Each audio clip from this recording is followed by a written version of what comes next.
Entonces él dice, híjole, pues está bien cañón emprender en este mundo después de la recesión y en este mundo disruptivo con un plan de negocio. Pues, ¿cómo le hago yo para atinarle cuánto voy a vender en enero, cuánto voy a vender en febrero y cuánto voy a vender en marzo? Digo, todos hemos hecho un plan de negocio y de repente, pues oye, a ver, vamos a hacer el proforma financiero. Oye, ¿cuánto vamos a vender en enero? Ay, ponle 100. Y en febrero, pues 110. Y en marzo, pues 120. Oye, qué bien se ven los números. Siempre hacia arriba. Súper factible, ¿no? Sí, 10. Entonces, digo, nos reímos. Pero así es como emprendemos. Sí, o sea, con un plan que, o sea, ya ejecutándolo ni se parece, o sea. Es una hipótesis no probada. O sea, totalmente. Y se prueba en campo y empiezan... No, es que emprender cuesta y que aprender cuesta. Pues sí, pero no te tiene que costar tanto, ¿no? Sí, porque muchas veces inviertes en todo y no tienes ningún cliente, no sabes si se te va a vender ni nada, pero ya tienes todo tu local, o inviertes en maquinaria, lo que sea que te dediques y luego... O sea, luego, te comen la renta. Y las encuestas que haces porque no haces entrevistas, haces encuestas, ¿no? Y ¿te gustaría algo que solucionara el tráfico en Tijuana? Pues creo que sí, ¿no? O sea, entonces la encuesta la haces para que te diga la encuesta que sí. A tu verito que van a hacer, ¿no? O sea, dices sí. Entonces, la ceguera del emprendedor al momento de emprender es una de las principales razones por las que fracasamos y el plan no nos ayuda a eso, ¿no? Sí. Hola a todos, mi nombre es Jorge Flores y este es un episodio más de Potencializa, el podcast en el que me dedico a compartir ideas de negocios, tips de mercadotecnia y a tener conversaciones con personas que han sido capaces de diseñar sus propias vidas y ser felices. Todo esto con el fin de aprender de su experiencia y obtener consejos. Así que prepárate para aprender algo nuevo y llevar tus proyectos al siguiente nivel. En este episodio tenemos como invitado a Rudy Andrade. Rudy es graduado del Instituto de Desarrollo Económico en la Universidad de Oklahoma. Cuenta con una maestría en Mercadotecnia por CETIS Universidad, así como especialidad en gestión de la MIPYME por el ESADE de Barcelona y por el ITAM. Fue también partícipe en el programa de formación de instructores de LAN Launchpad de Steve Blank en la Universidad de Columbia, Nueva York. Entre sus proyectos personales, Rudy se propuso crear LIM MX, metodología que engloba más de 25 años de experiencia en emprendimiento, desarrollo económico y promoción internacional. Ha estado involucrado en el aterrizaje y puesta en marcha de más de 60 empresas en los rubros aeroespacial, automotriz, médico, turismo y de servicios en México.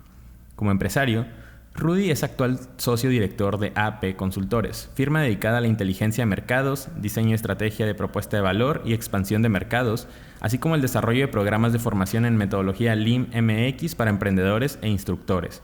También es socio de Génesis de Baja California, compañía de acabados y manufactura, y de Connect México, firma integradora de proyectos de fabricación localizada en Orange, California.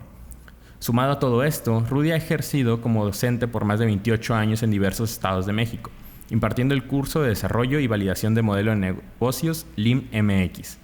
Este episodio va a tratar sobre la trayectoria de Rudy como emprendedor y empresario, donde vamos a abordar temas como la metodología Lean MX, el producto mínimo viable y los errores más comunes que cometemos los emprendedores al iniciar nuestro negocio. Así que si te encuentras emprendiendo tu idea, no te puedes perder este episodio. Bienvenido, Rudy Andrade. Hola, buenas tardes, Jorge. A tus órdenes. Pues Rudy, a ver, comienza platicándonos un poquito así para las personas que no te conocen, dónde empiezas, qué estudiaste, cómo te desarrollas y cómo la vida te ha llevado a fundar todas estas empresas. Pues mira, Jorge, la verdad es que soy de la generación X y en el 88, por ahí estaba en la prepa, aquí en CETIS, y la verdad es que más o menos para que se remonten en aquella época, no había una apertura importante en tema de negocios. De hecho, nosotros en la frontera la vivíamos porque pues podías cruzar al otro lado y regresabas y así venías y teníamos la franja fronteriza, pero el resto del país estaba totalmente aislado. México entra apenas a la OMC o al que se llamaba el GATT antes en el 88, 86, 88. Y por ende empiezan a surgir algunos programas de creación de empresas en las escuelas. Estás hablando de la prehistoria, pues. O sea, eran cosas muy sencillas. Pero había tanta hambre por generar esa visión y esa pasión del emprendimiento entre todos los jóvenes, que cuando nos ponen en la mesa un programa que en ese entonces se llamaba Empresarios Juveniles, y que era básicamente el hacer tu empresa y lo que ahora se llama jóvenes emprendedores en algunas escuelas. Eso fue como la primera que surgió similar. Surgió similar y a muy pocas escuelas en México lo tenían. Aquí en CETIS lo tuvimos. Y pues entramos a ver qué onda y empezamos a experimentar en temas de emprendimiento. Y en esa época pasó algo muy similar, que junto con la apertura del Tratado de Libre Comercio en el 93-94 empezó una ola de temas de emprendimiento muy similar a la que vivimos hoy en día. Hoy en día, después del INADEM, pues se sembró una semilla muy interesante a nivel que nacional. Hasta parece moda, ¿no? Parece moda. Y lo que está pasando de hace 5 o 6 años en las escuelas pasó hace unos 30 años, ¿no? Y en ese momento, pues muchos amigos también empezamos a tener la posibilidad de acceder a temas que antes no se tocaban ni siquiera en la escuela, ¿no? O sea, entonces, temas de emprendimiento. Y empezamos a abrir nuestros negocios de escuela. Y ahí empezó una idea nueva en ese momento. Y una vez que nosotros concluimos la escuela, nos quedamos encargados del programa de jóvenes emprendedores en CETIS Universidad. Fuimos los directores del programa en el sistema CETIS, que ya había Tijuana, Mexicali y Ensenada. ¿Ofrecían algún tipo de financiamiento o nada más era como una incubadora que te asesoraba? Era un programa educativo de cómo hacer una empresa. A ese nivel. Acuérdate que no había ni siquiera internet y no había... Las computadoras eran... Los videojuegos todavía estábamos con el Atari, ¿no? Space Invaders, o sea, más o menos, ubícate.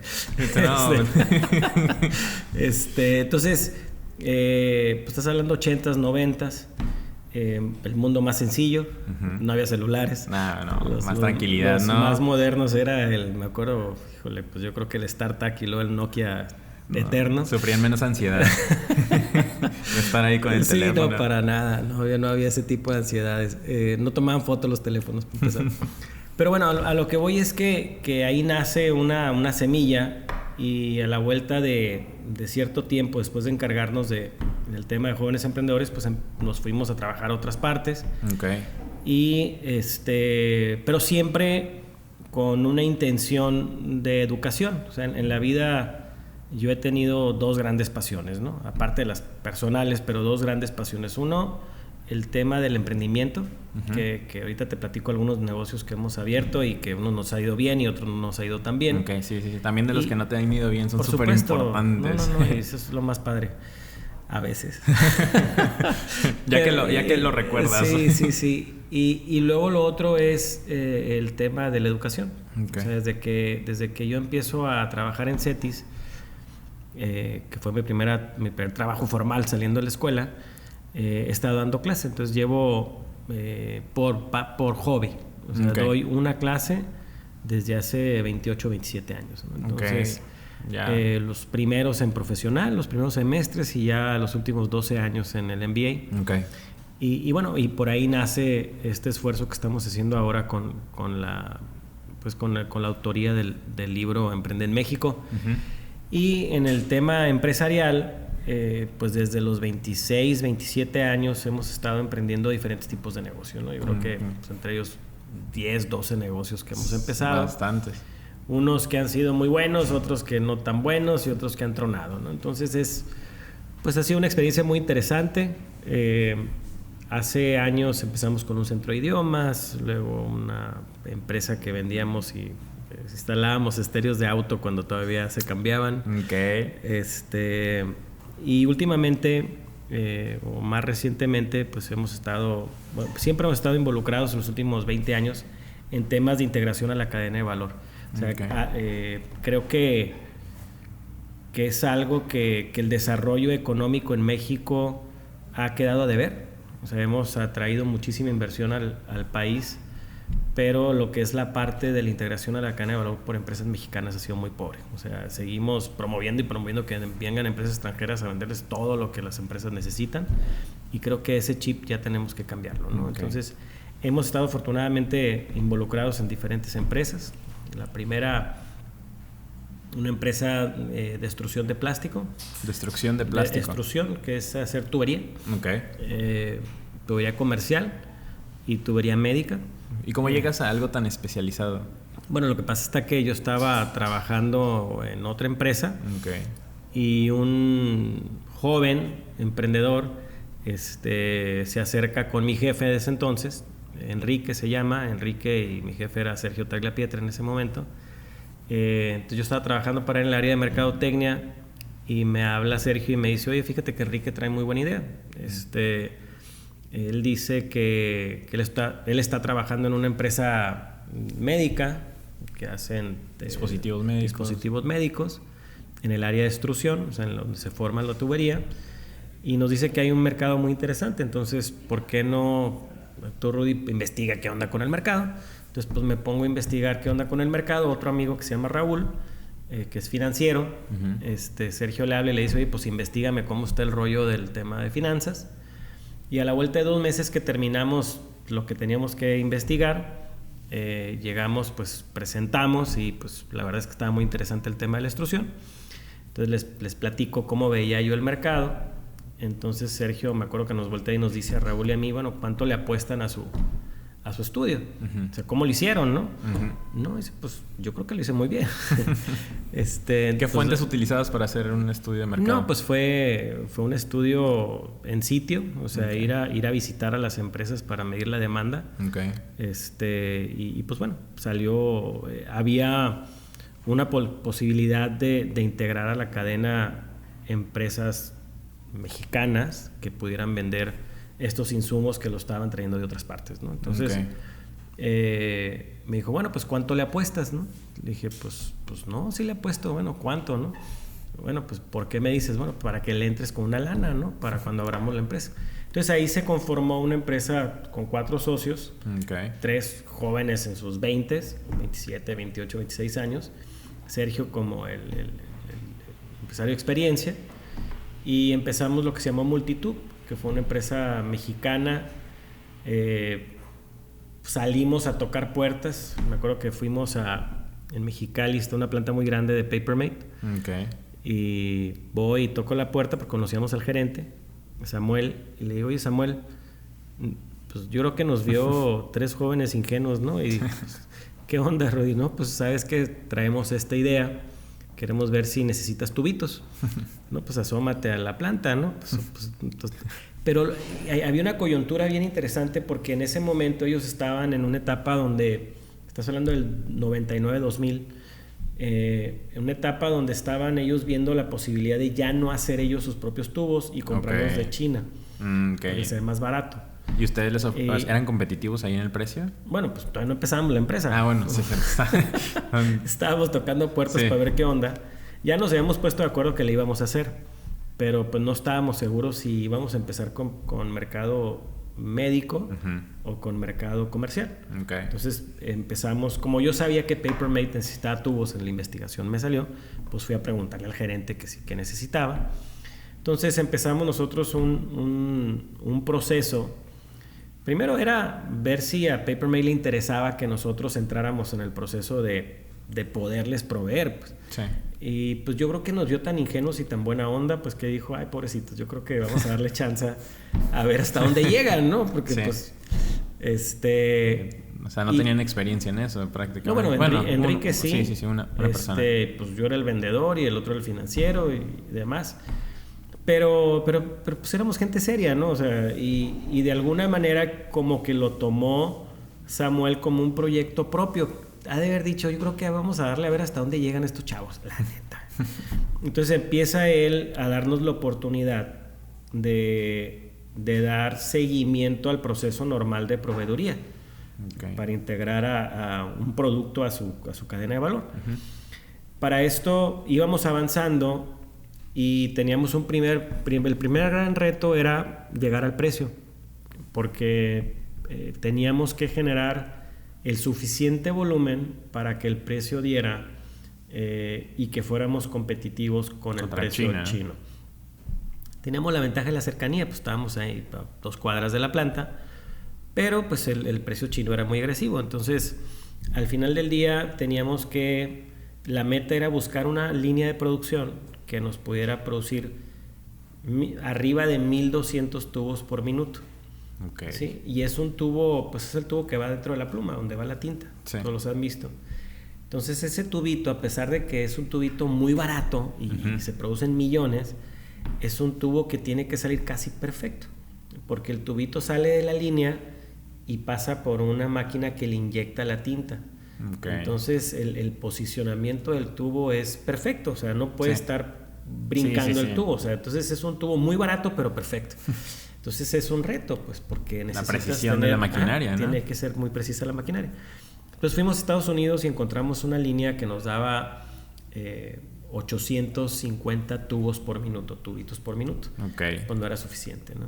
Dijimos, híjole, pues no hay máquina americana. Entonces nos fuimos a Europa a buscar maquinaria y encontramos una línea alemana con medición suiza.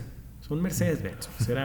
Y nos daba 1400, arriba de 1400 tubos por minuto. Entonces esa ya nos daba... ¿Y eran máquinas muy grandes? Era una línea, yo creo que debe haber sido de unos 8 metros de largo. Yo creo que el doble de este salón. En lo largo. Bastante. Y se la tenían que traer de Europa. Sí, o sea, eran un conjunto como de unos 8 diferentes estaciones. Porque pues, la máquina tiene una estación de carga, tiene una estación donde se calienta el plástico y se extruye y se forma el tubo, y tiene unos tanques de enfriamiento donde hay agua, donde se enfría por agua y por aire.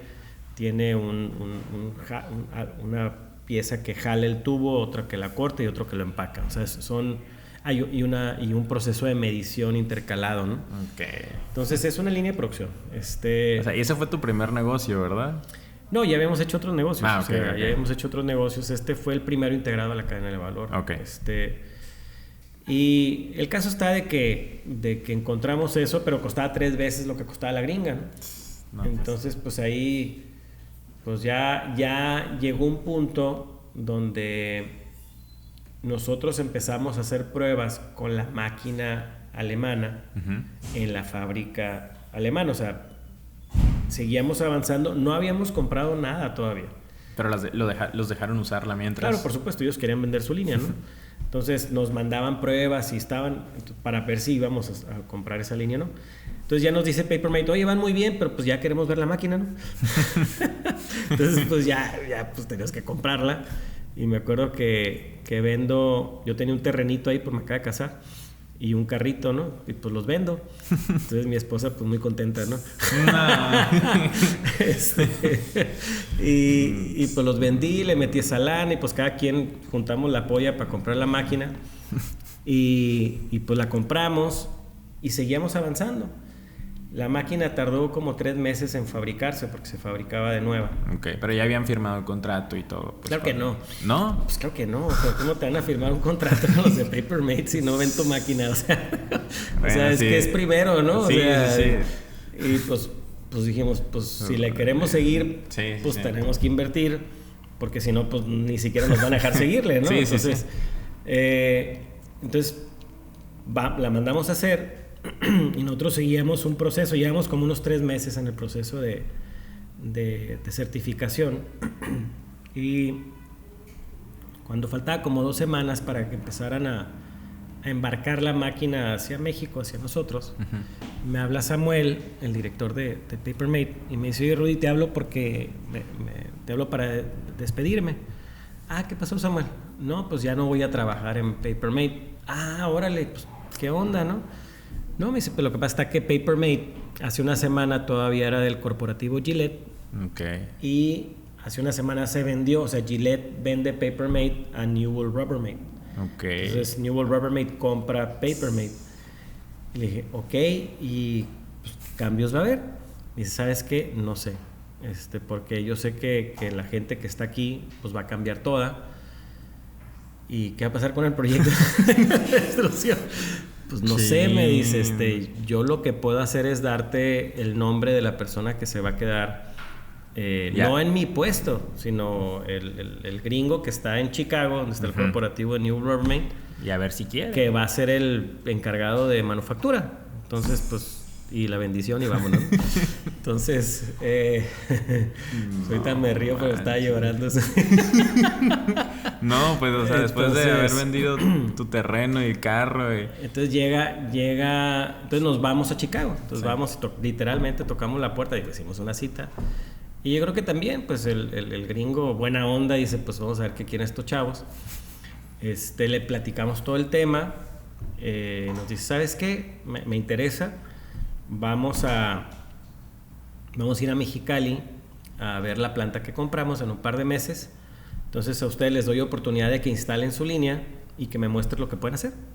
Pero tienen una sola oportunidad, dijo. Si no funciona, pues no funciona y se acabó. Dijimos, bueno, pues a lo mejor vendemos popotes o qué. Esos tubitos para dar vuelta al café. Para el café, sí. Entonces llega la línea, la instalamos. La verdad es que quedó preciosa la línea. Para el 2000 tenía internet, imagínate.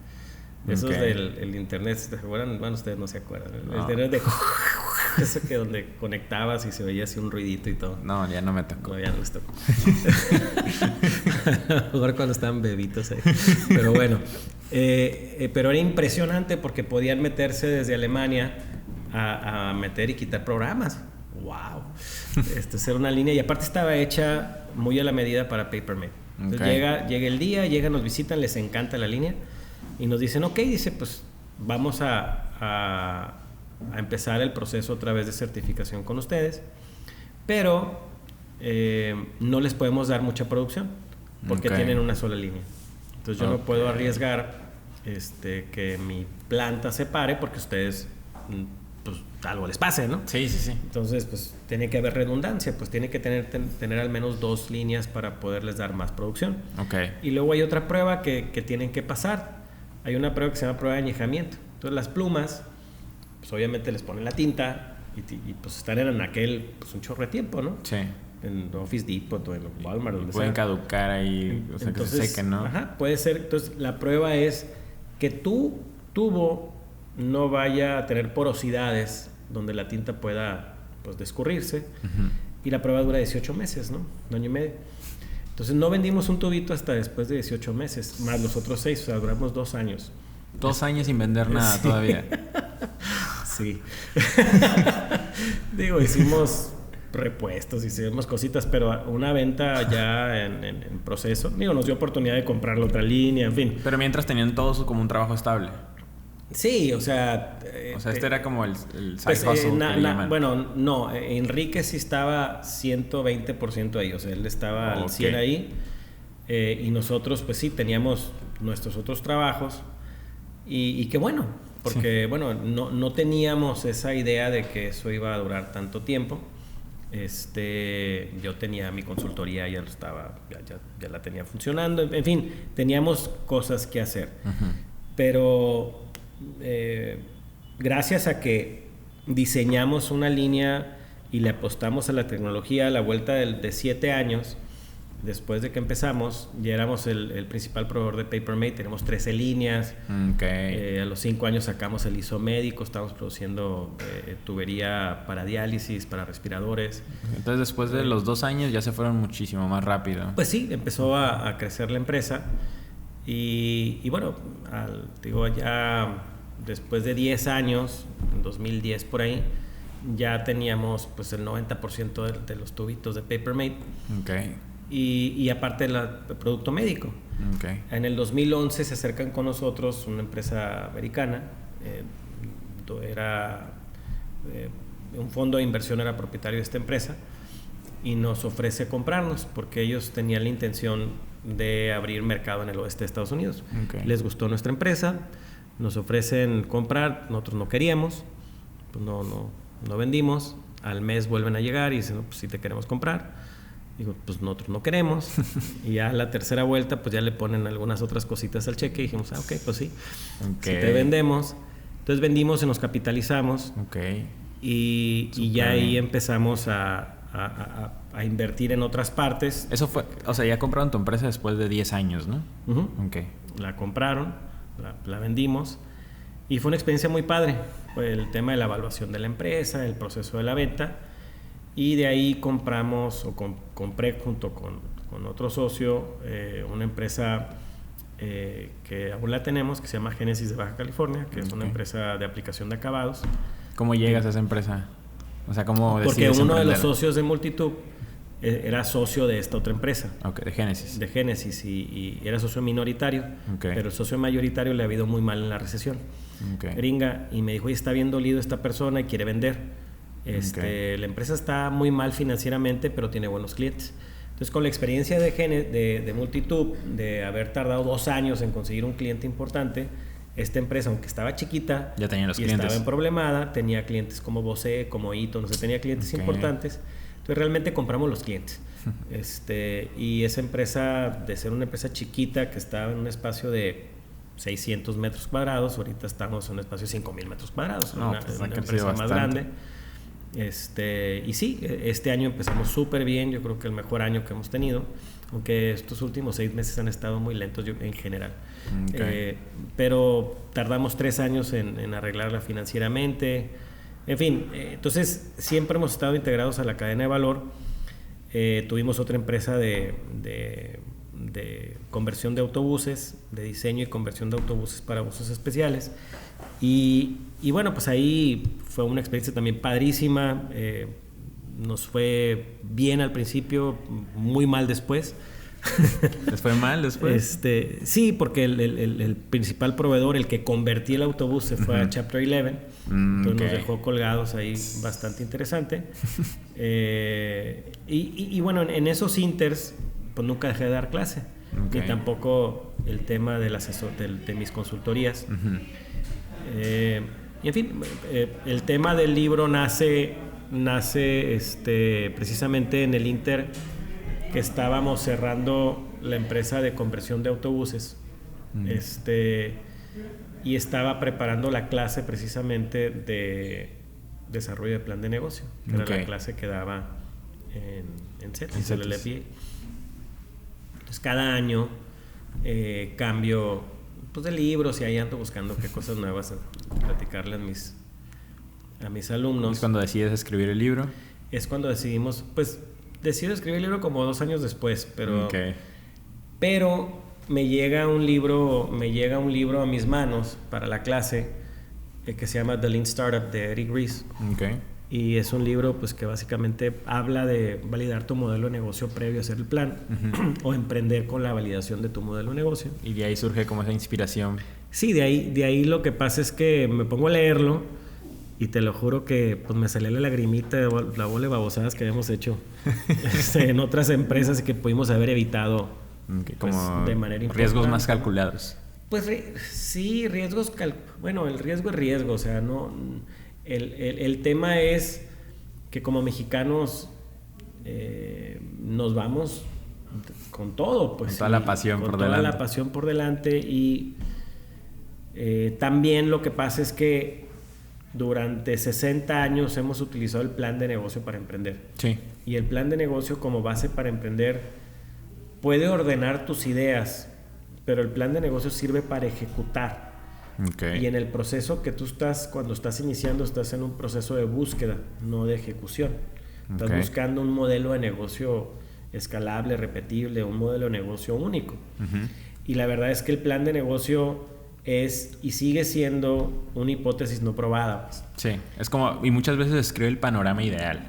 Claro, o sea, y si tú lo haces para ti, pues lo vas a orientar a que todo salga bien padre, ¿no? Sí, pero pues todo nomás escrito, no puesto en práctica. Aquí adentro del salón. Sí. Entonces, el plan de negocio no ha aumentado el porcentaje de bateo, o sea, el fracaso del 70-80% sigue siendo la base con la que se mide la supervivencia de las empresas, o sea, sigue siendo muy alta. Muy alto, y eso que haces tu plan o no hagas tu plan, o sea, sigue siendo más o menos igual.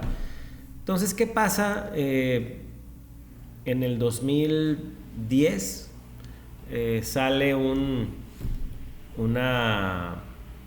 nueva forma o un instrumento nuevo de planeación estratégica que pues, a lo mejor todos los conocen y más las últimas generaciones que han estudiado, lo que es el famoso Canvas, ¿no? De Osterwalder. Sí. Entonces este Canvas, en su momento Alex Osterwalder es suizo y este amigo lo que hace es, no lo hace para emprender, él lo hace como un instrumento de planeación estratégica. Ok, entonces, una vez, previo a tener la empresa, ¿no?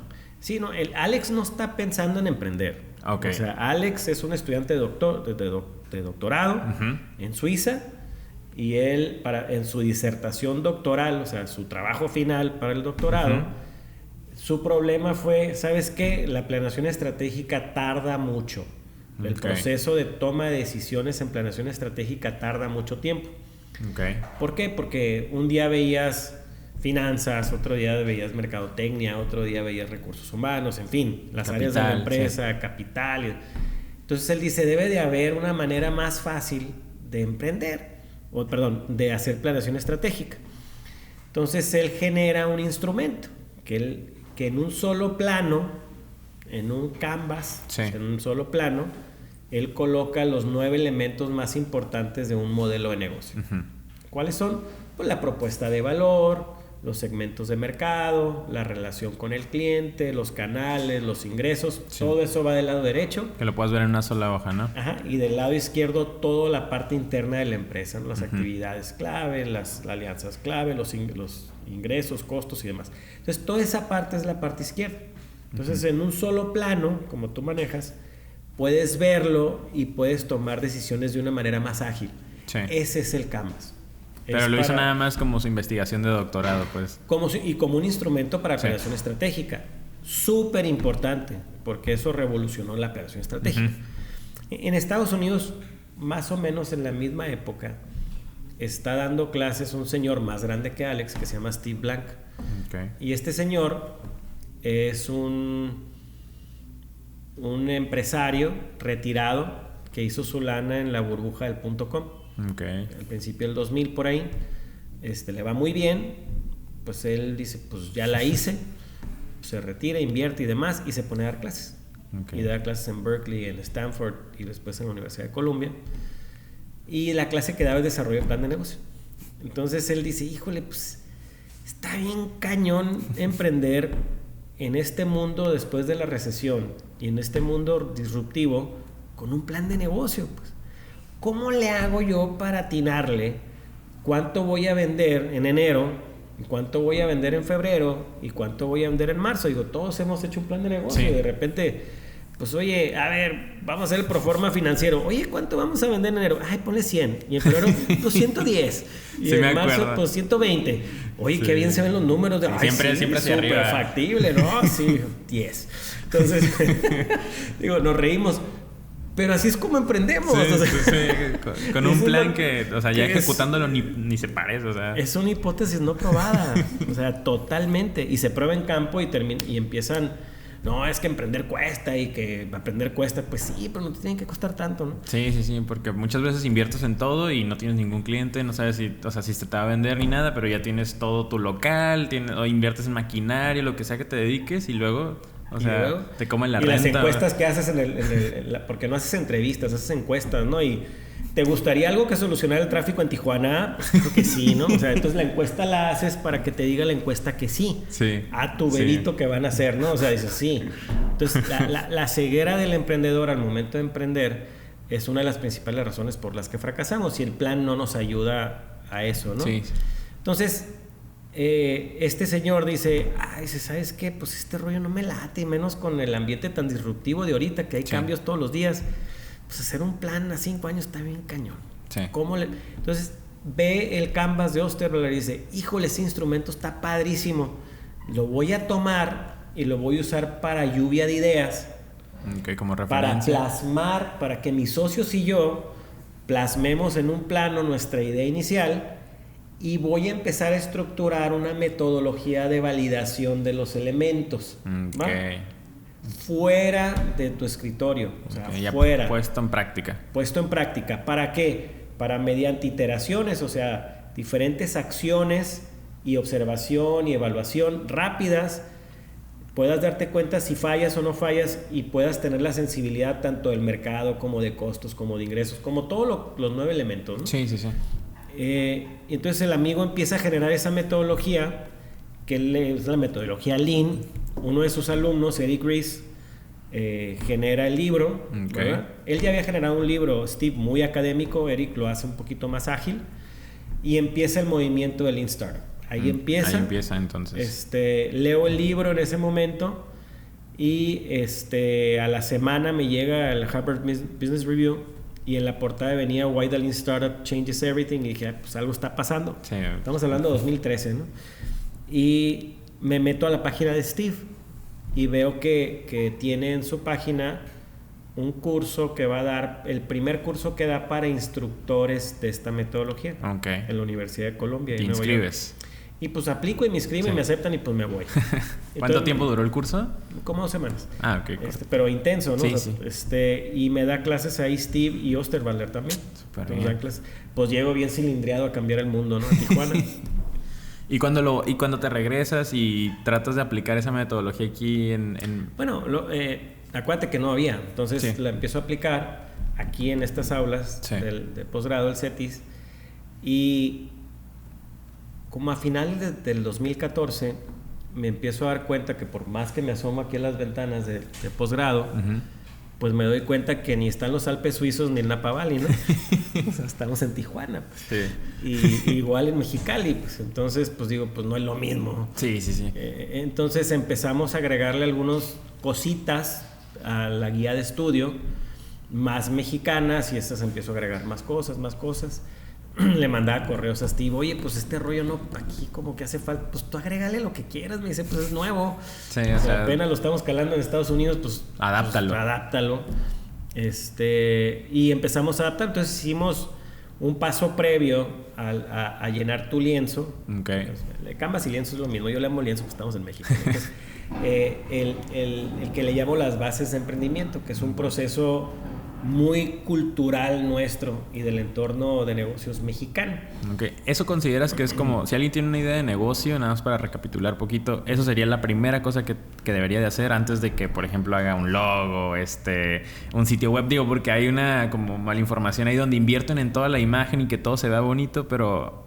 ¿Y las bases? Por supuesto. O sea, lo que pasa es que los mexicanos somos de alto contexto y indirecto. Entonces, mira, cuando vas a empezar una empresa es como cuando te vas a poner de novio. Andas con la hormona todo lo que da y ya quieres poner tu logo y quieres abrir el negocio y pues ya le quieres agarrar la mano a la chava. Pues, o sea, estás de veras, traes esa hormona, de veras, es lo mismo, es un sentimiento así. Y como somos de sangre caliente, pues te vas, ¿no? Sí. Entonces ya estás haciendo cosas mucho más adelantado. Pues, ya como parecer empresa sin serlo todavía. Sin serlo, pues. Entonces, acuérdense que en México nosotros tenemos que buscar como empresarios mexicanos el negocio rentable, no la empresa perfecta, que son dos cosas diferentes. Pues. Entonces, a ver, ¿cómo lo marcarías la diferencia ahí? Bueno, pues es que tiene que ser rentable el negocio, no una empresa perfecta. O sea, ¿qué te sirve un logo bonito y una sala bonita si no vendes nada? Sí. O sea, entonces... Que sea funcional para las ventas. Hay que primero que viva y después ya le empiezas a colgar moñitos, ¿no? Entonces, por ahí va. Entonces, el tema es... Sí hay... El tema de las bases de emprendimiento tiene mucho que ver en nuestra personalidad, en nuestra cultura. En México... nos emocionamos mucho, pero no nos decimos las cosas. O sea, somos de alto contexto, pero indirectos. Te digo, Juan, para que me entiendas, Pedro. Ay, no le puedo decir que no porque se va a agüitar. O sea, y son bien sentidos. Son bien sentidos y los sís no son sís. Y mañana no es mañana. Y tenemos medidas bien curiosas como que poquitito, ahoritita, tantito. O sea, todo ese tipo de cosas así somos. Pues. Sí. Y no tiene nada de malo, pues está bien. Nada más que cuando estamos generando el emprendimiento con los socios, o tú mismo, si lo vas a hacer tú. Y fíjense, más todavía cuando los socios son familia o amigos. Todavía más claro tienen que quedar las bases de emprendimiento. Entonces, yo te invito en un proceso inicial que ningún libro tiene gringo ni porque los gringos y los alemanes y todos son muy directos, pues no hard feelings, te gustó o no te gustó, ok, bye. Y ya. Sí. En México no, en México, me vio feo, mira lo que me dijo. Ya quiere que firmemos contrato, sí, y hasta lo ven malos cosas. Sí. Y luego te pasa algo y porque no firmaste contrato. Entonces, es que... por los dos lados, ¿no? Por eso se tienen que hablar las cosas y comunicarse. Entonces yo te invito a que con tus socios te sientes y platiques y digas, a ver, ¿por qué quieres ser mi socio? Sí, o sea, ¿qué papel vas a jugar en la empresa? ¿Sí? ¿Cuánto tiempo le vas a dedicar a la empresa? ¿Cómo nos vamos a dividir la empresa? Sí. ¿Y por qué? ¿Y qué planes tienes a futuro? Porque... Sí, o sea, ¿cuánto tiempo piensas quedarte en la empresa? Son 8 cuestionamientos que te invito a que los hagas con tu socio. Okay. Y al final, pues en una servilleta, aunque sea, escríbanlos, pues ahí las respuestas o grábenlo, lo que sea. Sí. Pero hagan un proceso previo, okay. Porque es bien importante que se conozcan, ¿sí?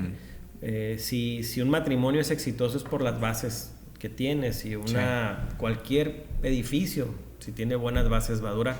Entonces esas son las bases de emprendimiento. Si a lo mejor ahí sale algo, a lo mejor para ti es la pasión de tu vida, y a lo mejor para mí es un side ingreso, business, un ingreso así, extra por ahí. A lo mejor tú no me necesitas.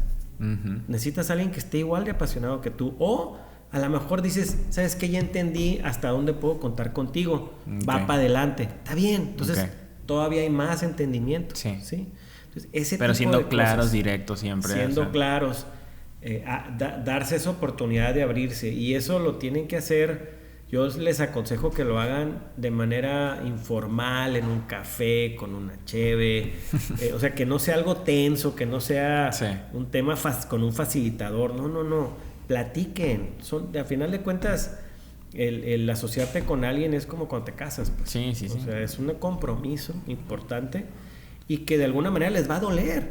Sí. Porque aquí el tema es que cuando empezamos, como todos los noviazgos, todo el mundo está bien, todo el mundo está bonito, a nadie le huele la boca, o sea, todo perfecto. Pero ya nomás pasa 2-3 mesecitos y no la había visto bien. Sí, no se lava los dientes, puras de esas, ¿no? Sí, entonces, primero... Entonces, al principio aguantas todo, pero no por eso no vas a comunicarte, pues. Okay, entonces, si nos fuéramos como en orden cronológico de que, se me ocurrió una idea y por alguna razón pienso que, necesito un socio, pues hablar las cosas claras. Sí, y si no necesitas también. Sí. Baja las bases para ti. Ok. ¿Va? Después, ¿qué sería? Como... Luego, ya si pasas esa etapa, que es súper lean, porque si no se ponen de acuerdo ya no gastaron nada. Sí. Entonces ya armas tu lienzo, ¿no? Okay. Entonces, mediante un ejercicio que ustedes pueden hacer sin ningún problema. Dices el Canvas ya. El lienzo. Okay. Bueno, el Canvas. Llenas tu Canvas, pero le agregué 2 elementos al ¿Cuál Canvas. le agregaste? Para hacer el lienzo LeanMX. Okay. Entonces, aparte de los 9 elementos que maneja Osterwalder, yo le agregué un elemento en el área de la derecha, abajo, donde viene el tema de los costos, donde yo le agrego algo que en México es muy importante. En México, el 90% de los emprendimientos son con patrimonio. O sea, no hay tantos fondos disponibles para todos. Dentro de la OCDE somos el país más atrasado en ese sentido. Okay. El capital de emprendimiento per se es muy pequeño. Entonces, el financiamiento inicial generalmente es de nuestra cartera, de nuestra familia, de lo que vendamos, de nuestra liquidación, de lo que sea. Hasta algunos valientes planchan tarjetas de crédito, ¿no? A 40-50% de intereses anuales, que es una locura, ¿no? Sí. Pero así emprendemos. Sí. Entonces, yo te invito a que valides, ¿verdad? 3 cosas de financiamiento inicial. Uno es el origen, de dónde vas a sacar la lana. Okay. El tiempo que vas a tardar. En recuperarla. El tiempo que vas a tardar en obtenerla. Okay. Porque dices, sí, me van a prestar 100,000 pesos. Okay. ¿Cuándo los vas a tener? Okay. ¿Sí? Antes de que te eches cualquier compromiso, porque Por supuesto, porque pues ya rentaste el local y no lo has llenado porque no te han prestado los 100,000 pesos. Y se te fue en 10 meses, se te acabaron en 10 meses de renta. Sí. Y se acabó tu negocio. Okay.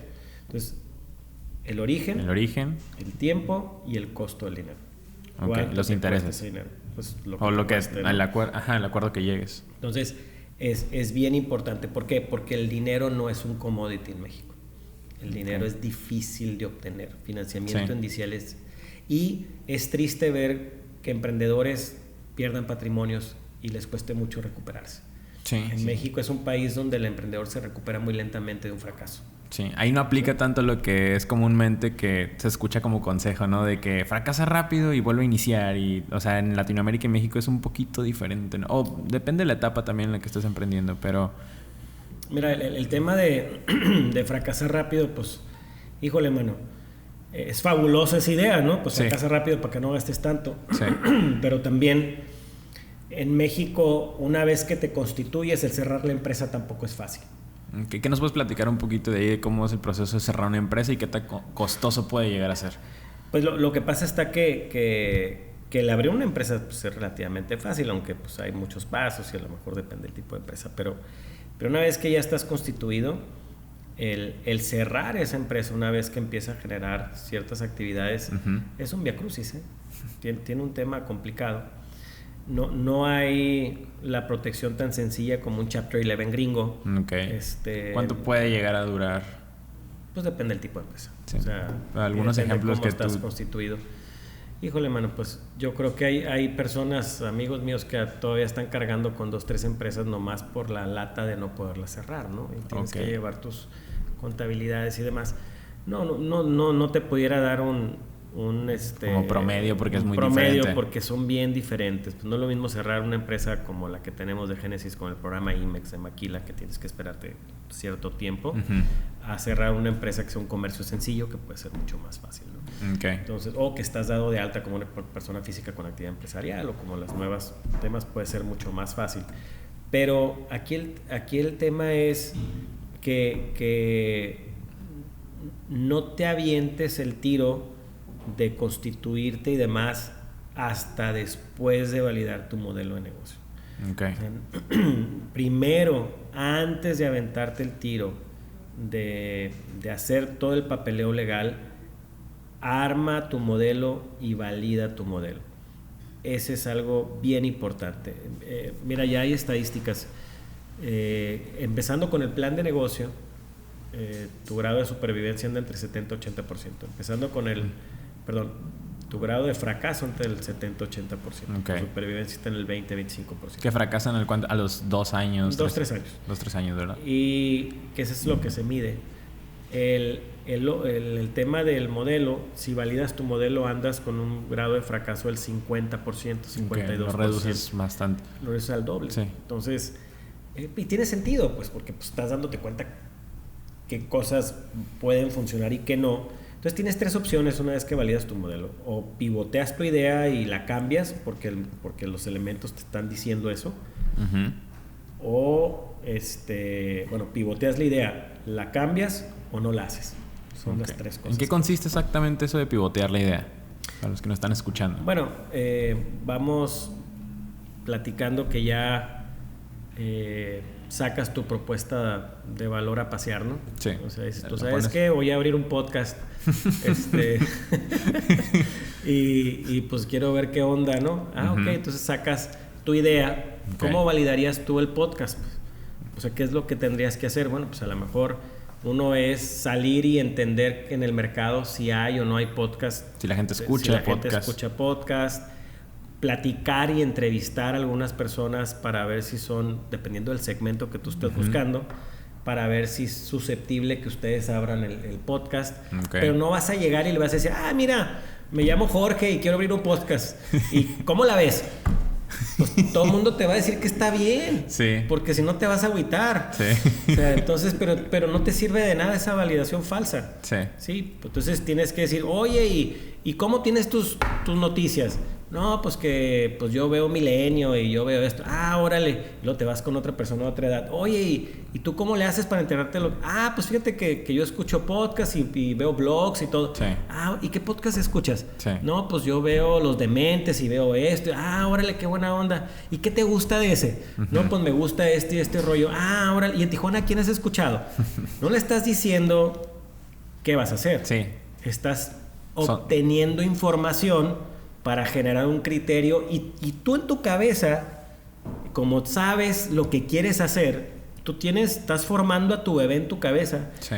Y empiezas a recibir retroalimentación. No estás vendiendo, ojo, porque estás preguntando nada más. Estás preguntando. En cuanto tú sales a vender, ¡pum!, la gente se va a cerrar. Sí. Ojo. Y te va a decir lo que quieres escuchar. Claro. Entonces, pero la primera vuelta, cuando estás formando a este bebito, quieres escuchar y escuchar y escuchar, sí, porque tú, como el dueño de la idea, lo puedes moldear. ¿Sí? No es lo mismo que venga Focus y te diga, hicimos una investigación de mercado que son muy valiosas. Va. Sí. Pero no es lo mismo que tú salgas y escuches. Sí. Porque Focus te va a decir a lo mejor, y son mis amigos, Juan Carlos, te quiero mucho. pero o Omar o Juan Carlos, dos, conozco muy bien. Pero no es lo mismo que llegue alguien y te diga, no, es que no está bien. Y va a decir, no, pues voy a contratar a otro. O sea, para que me diga lo que quiero escuchar. Sí. Entonces, sí es bien importante que la primera parte, al momento de diseñar tu propuesta de valor, la hagas tú. Y luego, ya que tienes tu podcast hecho, suelta lo que se llama un producto mínimo viable. Okay. Entonces sueltas tu podcast. Uh-huh. Y lo sueltas a lo mejor por Facebook o por YouTube, donde va a ser tu medio. Es como la primera prueba así indispensable para que sea primera prueba y empiezas a ver quién te escucha, quién no te escucha. No, pues esto está mal y que no era Facebook, era YouTube. Y empiezas a ver, y luego dices tú, ¿sabes qué? Aquí estoy teniendo éxito. O sea, aquí este segmento me está escuchando. Órale. Entonces ya empiezas a generar... Tus esfuerzos los canalizas hacia ese segmento. La parte interna de tu podcast, que es pues, la máquina, cuánto me cuesta esto, cómo voy a vender, cómo voy a sobrevivir para seguir haciendo esto. Va a ser ¿qué va a ser? ¿Va a ser un tema de impacto social o va a ser redituable o cómo le voy a hacer para vender el espacio? O sea, ya empiezas a ver temas internos. Entonces, primero encuentras tu encaje producto-mercado. ¿Sí? Y luego ves tema de cómo lo vas a hacer. Uh-huh. ¿Sí? Que es todo esto. Todo, el equipo. O sea, ya hay demás, cosas súper específicas. Tus actividades clave, tus recursos clave, que es todo esto. Y luego ves lo que yo le llamo la cruda realidad, que son los números, ¿no? Sí, porque el mexicano nos emocionamos mucho cuando ¡ay, sí me lo van a comprar! ¡Ay, sí me van a ver! ¡Ay, qué buena onda! Sí me van a escuchar. Y sí lo puedo hacer. ¡Ay, qué buena onda! Y luego, o sea, ¿cómo voy a vivir? ¿Verdad? O sea, ¿cuál va a ser mi financiamiento inicial? ¿Qué costos tengo? ¿Cómo voy a ingresar? Y una vez que haces esas dos cosas y te das cuenta que no funciona, es cuando apenas vas a pivotear, ¿verdad? Si de entrada no hay un encaje producto-mercado, pues pivoteo. Si no, pues el podcast de restaurantes no funcionó, entonces voy a hacer uno de temas generales. Bueno, pues temas generales sí, la gente sí lo ve. Bueno, ya. Entonces pivoteaste, como en el básquetbol, pues que pivoteas, pones el pie y empiezas a dar vueltecitas para poder generar, ver en dónde sí pega, ¿no? Sí, ver otras opciones para quién lanzar la pelota. Entonces empiezas a ver, bueno, pues vas pivoteando. Y a lo mejor también puedes pivotear cuando hay recursos que puedes cambiar. A lo mejor estos micrófonos están muy caros. Uh-huh. Y a lo mejor tenías otros pensados y compraste estos, como sea. Pero la mercadotecnia ahí. Sí, pero ahí pivoteaste de un recurso clave. ¿Sí? Entonces empiezas a armar ese rompecabezas. Pero después, ¿qué pasa si en la parte de la cruda realidad no es factible? Uh-huh. Entonces, pues ya no va a funcionar. Ya no va a funcionar. El modelo de negocio, ¿verdad? Sí. ¿Cómo puedes medir, como mencionas algo interesante en tu libro, que es cómo calcular la gasolina que tienes para estar pivoteando? Bueno, lo que pasa está que depende del negocio y tus condiciones. O sea, hay gente que tiene que puede quemar mucha lana porque tiene la posibilidad de hacerlo. Cada quien tiene su medida. Pero aquí lo importante no es la capacidad que tengas, es determinar lo que estás quemando. Sí, o sea, si yo sé que mi podcast... ¿Cuáles cosas ya no funcionaron? Sí, entonces, o sea, ¿cuánto me cuesta al mes? Planear hacer el podcast, y cuánto me cuesta al mes ese periodo de 6 meses de prueba. ¿Sí? Esto me cuesta al mes. Uh-huh. ¿Tengo para aguantarlo? Uh-huh. ¿Sí? ¿Y qué espero después de esos 6 meses? ¿Cómo voy a medir? ¿Cuál va a ser mi métrica para yo en el tercer mes darme cuenta si voy bien o voy mal? ¿No? ¿Qué tengo que variar? ¿Qué es esa métrica? El go, no go, ¿no? Uh-huh. O el decir, sí, tengo tanto, o sea, mi métrica del podcast es tantos views en 6 meses. En 6 meses o en un año, como tú lo quieras medir. Las métricas son de ustedes, ¿eh? O sea, cada quien tiene su métrica. Pero tienes que tenerla. Porque no te puedes ir en la vida sin métricas, pues terminas no sabes dónde estás. Terminas siendo empresas zombies, ¿no? Ni vivas ni muertas, ahí ando más ahí causando lástima. Y pues no se vale, ¿no? Entonces, sí llega un punto donde, pero tiene que ser un punto donde tengas la suficiente gasolina para regresar, o sea, no que te ahogues pues, en el intento. Entonces, el mexicano, por como somos, siempre somos muy optimistas, siempre vivimos con la esperanza, ¿sí? Sí. No somos tan fríos. Entonces, sí, no, es como la pasión de que no, es el primer negocio que estoy poniendo, ¿cómo lo voy a cerrar? Ya les conté a todos. Sí, te mueres con el negocio, ¿no? Te ahogas. Entonces, el tema es que no te pase eso, pues. Sí. O sea, hay cosas que sí vale mucho la pena porque somos muy echados para adelante y eso es de admirarse, pero también hay cosas que tienes que pensar, ¿sí? Entonces, hay una combinación entre estómago, corazón y cabeza que tenemos que tener. Y que no dominen el corazón y el estómago a la cabeza, pues, sí, que sí. muchas veces nos pasa. Sí. Entonces, en este camino, los panteones están llenos de buenas intenciones, ¿no? O sea, sí quieres, pero pues, híjole. Entonces, sí ten métricas que tú digas y sé muy honesto contigo mismo y con tus socios, pues, porque al final de cuentas, pues, es su tiempo, su dinero y el tuyo también. Entonces, ¿para qué andas haciéndole loco? Entonces, y luego más, si esto se está haciendo, si esta metodología Lean se está aplicando en Estados Unidos, que tienen más lana que nosotros, o en Europa, que tienen más lana que nosotros, pues con más razón en México, que tenemos menos lana, pues. Sí, pues sí, cuidar todos los aspectos que pues puedas cambiar en papel nada más, sin arriesgar nada de lana. Bueno, y el último punto que le agregamos a la metodología aquí del libro. ¿Cuándo sale para que lo...? Ya salió, ya lo estamos presentando por toda la República. ¿Dónde lo pueden encontrar? En online, emprendenmexico.com. Y pronto en la Gandhi y después en Sanborns, ahí andamos metiéndolo. Súper bien. Hemos presentado en Guadalajara, en la Ciudad de México, en la UNAM, estuvimos en la UNAM. Ahí nos presentó Ciro Murayama, un consejero de línea muy buena onda. Estuvimos en Coparmex Nacional, ahí Gustavo Dios nos presentó. En Mexicali, en Guadalajara. Vamos a estar en Culiacán la semana que entra, Mérida la otra semana, Querétaro. Ya tienes toda una gira. Sí, andamos ahí rockstareando un ratito. Súper bien. Bueno, a ver, vamos a cambiar un poquito más a unas preguntas más concretas y más personales un poquito. ¿Tú llevas a cabo alguna rutina en tu día a día? ¿Alguna rutina extraña o algo que no sé, por ejemplo, otro invitado mencionó que él siempre se baña con agua fría porque le gusta retarse todos los días en la mañana y al sentirse bien, o sea, al cumplir ese reto ya tiene un buen día. ¿Tú tienes alguna rutina así o algo? No, la verdad no. Yo digo, así que digas tú, me estiro todas las mañanas. Okay. O meditas o... Muerdo la cabeza de murciélago. No, la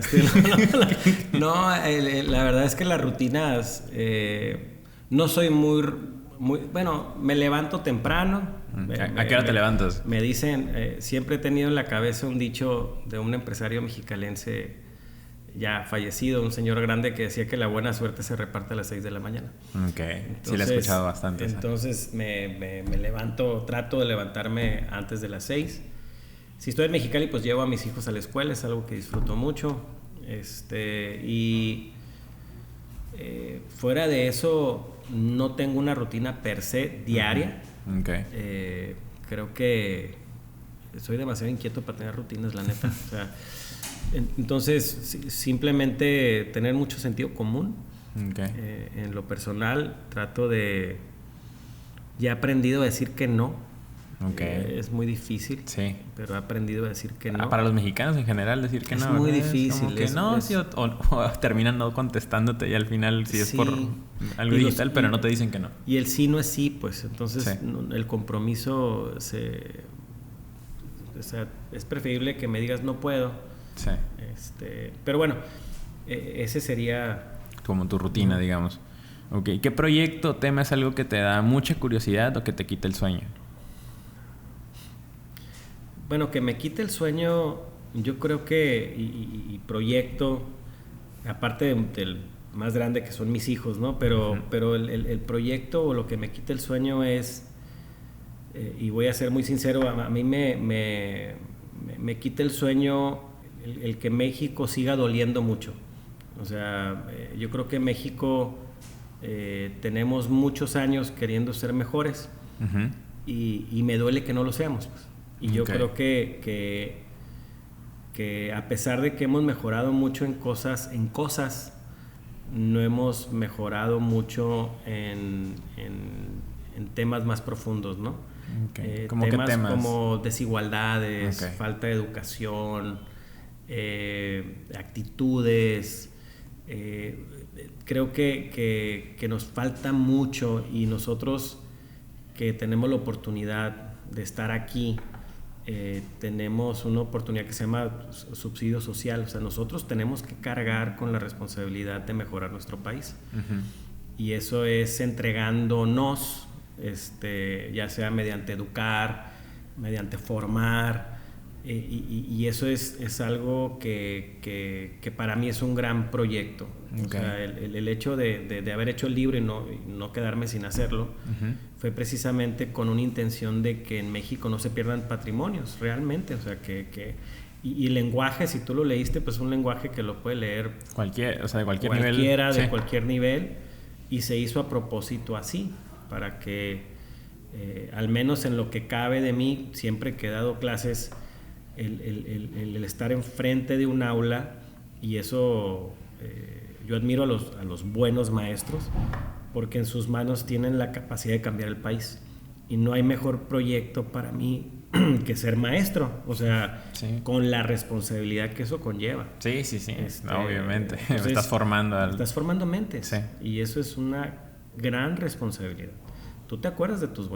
Sí. Todos nos acordamos. Sí. ¿Por qué? Porque dejaron algo en ti. Entonces, si pudiéramos generar un proyecto educativo importante, y emprendimiento, no necesariamente estamos hablando únicamente de empresas, pues puede ser un gran emprendedor artista, puede ser un gran futbolista, puede ser un gran atleta, un intrapreneur dentro de tu misma organización. Sí. Entonces, el emprendimiento no es sinónimo de empresario, es una actitud. El emprendedor, y ahí lo describo en el libro, hace que las cosas sucedan. ¿Sí? En México necesitamos muchos emprendedores para que cosas sucedan. Y como mencionas, que también se da dentro de las organizaciones, y muchas veces a esos no se les considera como emprendedores. Sí, pero son los que hacen que las organizaciones caminen. Sí. Igual en el gobierno. Sí. Hay grandes emprendedores dentro del gobierno que hacen que las cosas buenas sucedan. Pues necesitamos multiplicarlo. Sí, ¿no? Súper bien. En toda tu trayectoria, ¿cuál ha sido el error en el que más has aprendido? Híjole, no, pues hay muchos. Yo creo que le he regado más veces que le he acertado. Pero uno que te acuerdes así, que marcó un antes y un después. Pues no creo que haya un antes y después. Digo, me ha ido re mal en un chorro de cosas, y sí puedo decir que es antes y después, pero fíjate que ay, pues ¿qué será?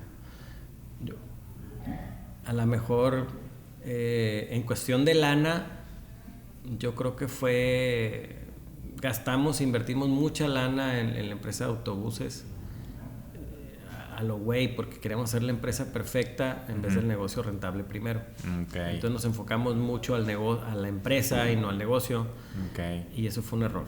En otros temas de decisiones, híjole, pues a lo mejor y no haber, o sea, cosas que no hice que pude haber hecho en su momento, ¿no? Pero pues a veces no puedes predecir el futuro, ¿no? Entonces trato, la neta, trato de no enfocarme en pensar mucho en los errores que he hecho. Más bien aprendo de ellos y lo doy para adelante, porque si me clavara en donde la riego, híjole, pues nomás estoy dando vueltas. Entonces, tú tienes que jugar con tus fortalezas, no con tus debilidades.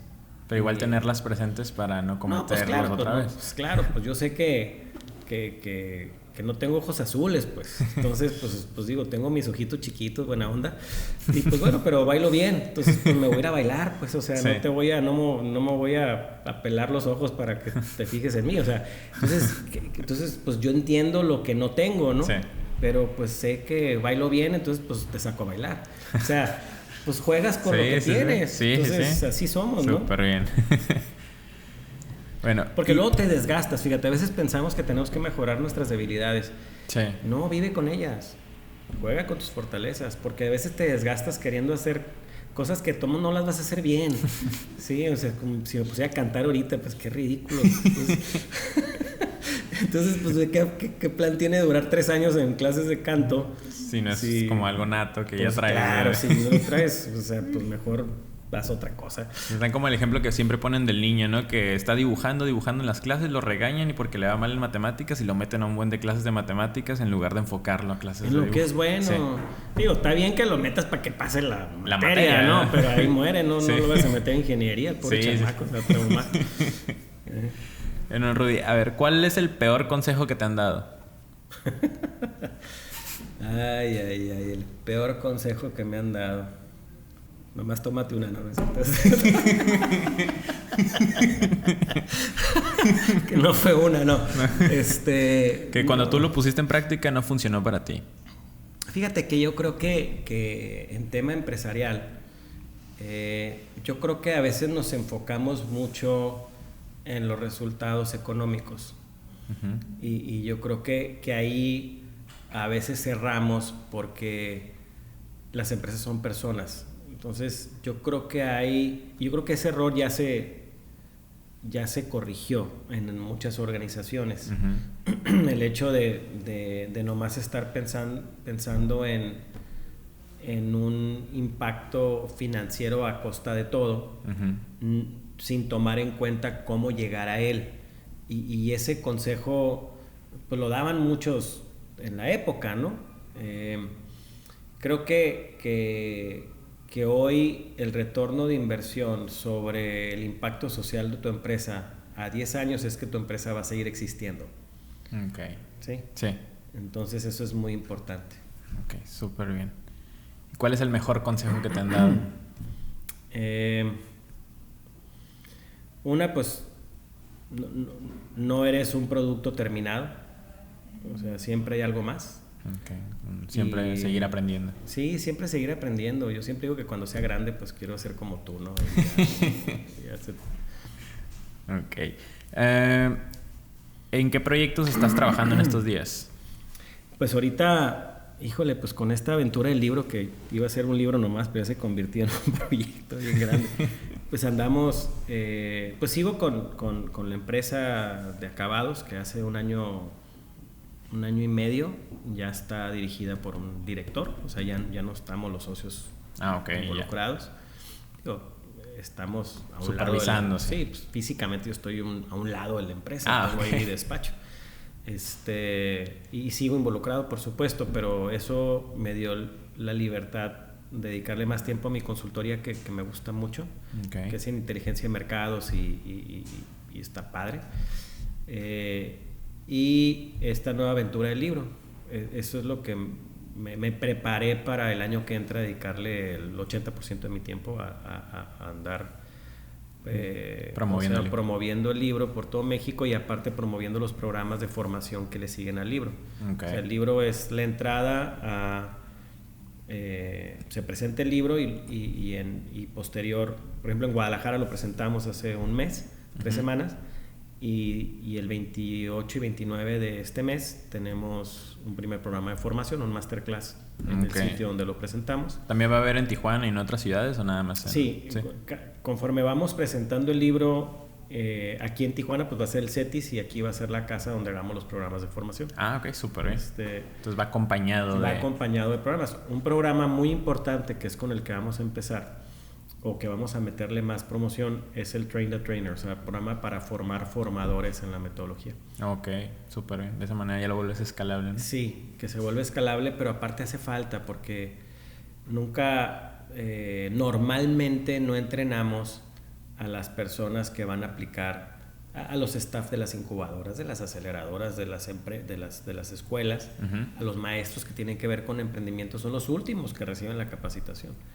A veces los alumnos van súper adelantados leyendo los libros. No, es cierto, es la verdad. O sea, acabamos de hacer uno en la Universidad Autónoma de Sinaloa, padrísimo, con 40 de sus staff y maestros de áreas de emprendimiento. Y tú pensarías que todo el mundo conoce el Canvas y que todo el mundo... Sí, lo das por hecho. Lo das por hecho, pero eso no es cierto. Es muy nuevo todo esto. No nomás porque vamos al CETIS creemos que todas las escuelas están al mismo nivel.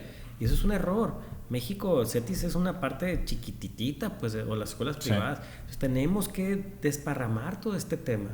Es más, yo creo que dentro de los programas que estamos haciendo, el año que entra mi intención desde cada 5 que hagamos, el sexto lo vamos a hacer en el municipio más pobre de México que tenga un MBA.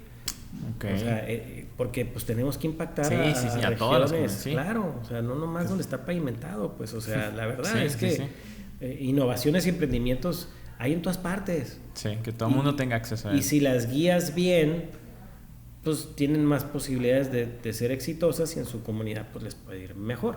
Súper. Entonces, ese es parte del tema. Pues como te decía, el libro está hecho para que el emprendedor mexicano no pierda su patrimonio, pues. Sí, súper. Orientado a que pueda hacer eso. Ya si en el camino pues no sabe vender, pues ya no es mi bronca, ¿no? Eso ya. sí, hay varios factores, pues no nada más de eso. ¿Qué criterios tienes para entrarle a un proyecto o trabajar con una persona? Pues mira,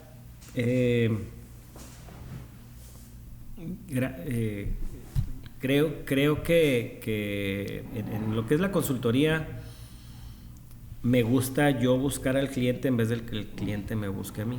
Okay. Y no me ha ido mal, o sea, creo que nos hemos entendido muy bien. Soy demasiado práctico, ya entendí qué creo que mis clientes quieren. Okay. Y me gusta trabajar con empresas no gigantes, sino medianitas, donde pueda tocar al dueño. Okay. Ese es en el tema de consultoría. Criterios para entrar en un proyecto. En el tema de asesorar, rara vez asesoro en temas de modelo de negocio a una sola empresa. Prefiero hacerlo en grupos. Okay. Pero antes le entraba a todos los proyectos que me invitaban. Ahorita ya no. Ahorita ya... No, es que ándale, vamos a ser socios y que no sé qué. No, mira. Te ayudo, lo vemos, pero ni me conoces ni te conozco. Sí. O sea, vamos empezando con eso. Y tampoco te puedes comprometer a todo, pues. No hay tiempo para atender todo. No hay tiempo, es preferible un buen consejo en su momento. Ya no busco, ahorita ya no quiero ser Carlos Slim. O sea, mi vida es diferente. Prefiero dedicarle a formar personas y el negocio que me dé para vivir bien. Pero sí, llega un momento en que tienes que tomar una decisión. Súper bien. Por último, ¿cuál es tu frase favorita? Ay, canijo. Pues mira, estoy poniendo varias en el libro cuando estoy ahorita firmándolos. Pues tengo varias, ¿no? Me gusta mucho agradecer a la gente por ser parte de este viaje, porque el viaje involucra, pues, viaje de vida, puede ser tan cortito como un curso como toda la vida, ¿no? Entonces sí creo mucho en llevar compañeros de viaje, porque no me gusta viajar solo. Entonces, siempre que viajo me gusta acompañarme, y si en un dado momento no va alguien físicamente conmigo, pues va en mi cabeza o me echo una persinadita por ahí también para acompañarme bien. Pero sí, la verdad es que gracias por ser parte del viaje es muy importante, porque pues todo viaje tiene un principio y un fin. Y hay viajes cortitos y hay viajes largos. Y hay viajes exitosos, ¿no? Entonces, ese es uno. Nos vemos en la cumbre, me gusta también, porque pues cada quien tiene su cumbre, ¿no? Sí. Puede ser lo que sea. Está padre. En fin, pues hay varias frases ahí que me aviento domingueras. Pues muchísimas gracias, Rudy, por haberte dado el tiempo en tu agenda, que me imagino que tienes muchísimos compromisos manejando todas estas empresas. Ni tanto. Y pues sería todo. Yo creo que todo esto que nos platicaste y como la importancia de validar tu modelo de negocio antes de que realmente metas toda la carne al asador es súper importante para todos los emprendedores. Sí, te deseo mucho éxito, Jorge. Yo creo que un podcast siempre es un reto. Acompáñate, así como te tienes acompañado de un gran equipo, que eso te va a ayudar mucho. Y pues bueno, pues te veo en la cumbre pronto. Muchas gracias, allá nos vemos. Muchas gracias por escuchar mi podcast Potencializa. Si te gustó el episodio, puedes apoyarnos dejando una calificación en alguna de nuestras plataformas. Recuerda, la recomendación de boca en boca es nuestro mayor impulso para seguir creando contenido. Gracias.